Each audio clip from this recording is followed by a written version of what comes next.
sejam bem-vindos a mais uma aula sobre funções. Na aula de hoje falaremos sobre o estudo do domínio de uma função. Na aula anterior, vimos que uma função definida por f de a em b deve ter domínio, contradomínio e uma regra. Neste caso, o domínio é formado pelos elementos do conjunto A e o contradomínio pelos elementos do conjunto B. Temos alguns exemplos em que o domínio está evidente.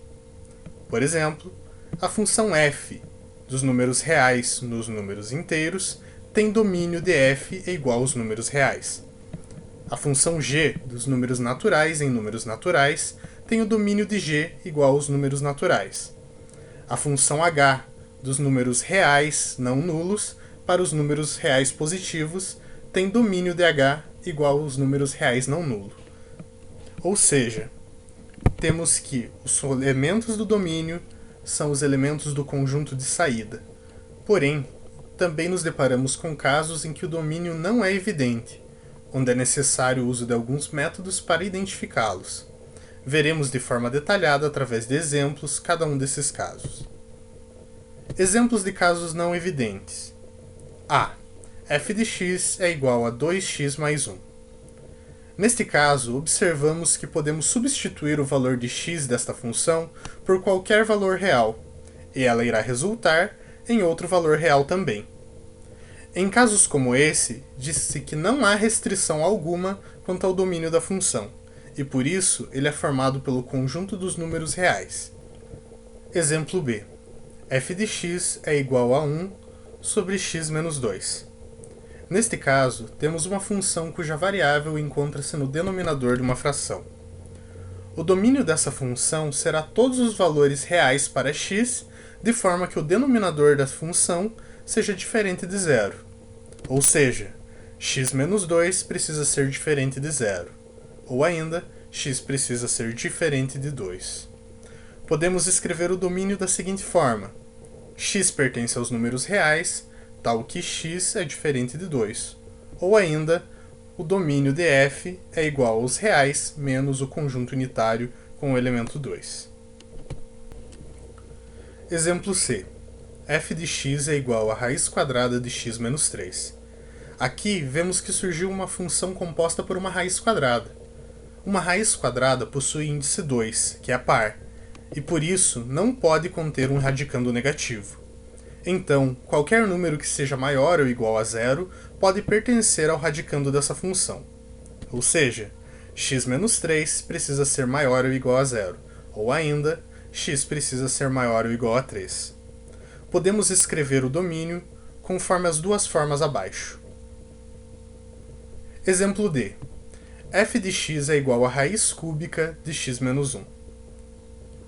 Agora, temos uma função composta por uma raiz cúbica, que é um radical de índice ímpar, e por isso o valor presente em seu radicando pode ser qualquer número real, incluindo os números negativos. Nesse caso, qualquer valor real que substitua x fará com que a função resulte em valores também reais. Aí, só podemos concluir que o domínio da função f é igual aos números reais. Exemplo E. f de x é igual a 2 sobre raiz quadrada de x mais 4. Neste caso, teremos duas observações no denominador, que não pode ser zero, e por ser composto por uma raiz cujo índice é par, então o radicando dessa raiz não pode ser um valor igual a zero ou negativo. Então, x mais 4 precisa ser maior que zero, ou seja, x maior que menos 4. Podemos descrever esse domínio das duas formas abaixo. Exemplo F. f de x é igual a raiz quadrada de 5 menos x sobre raiz quadrada de x menos 2. Nesta função, tanto o numerador quanto o denominador são compostos por radicais de índice 2, um índice par. Por isso, é claro, ambos os radicandos não podem ser formados por números negativos. Agora, um detalhe que não pode ser esquecido: o denominador de qualquer fração jamais pode ser zero. Então, por mais que para o numerador da função seja suficiente um valor maior ou igual a zero, para o denominador apenas um valor positivo pode ser válido. Temos então duas situações a serem analisadas. 5 menos x precisa ser maior ou igual a zero, e x menos 2 precisa ser maior que zero. Resolvendo ambas as inequações, concluímos que x precisa ser menor ou igual a 5 e x precisa ser maior do que 2. Assim, os valores maiores do que 2 satisfazem a sentença do denominador, embora somente valores menores ou iguais a 5 satisfaçam a sentença do numerador.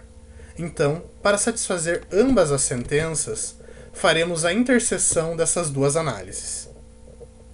Assim, podemos definir o domínio da função de f de x das duas maneiras apresentadas abaixo. É claro que temos inúmeros exemplos de como encontrar o domínio de uma função. Porém, apresentamos algumas ideias gerais para facilitar a resolução dos casos mais comuns. Vamos recapitular. Primeiro, o domínio de uma função f de a em b é o conjunto A, ou seja, o conjunto de saída da função.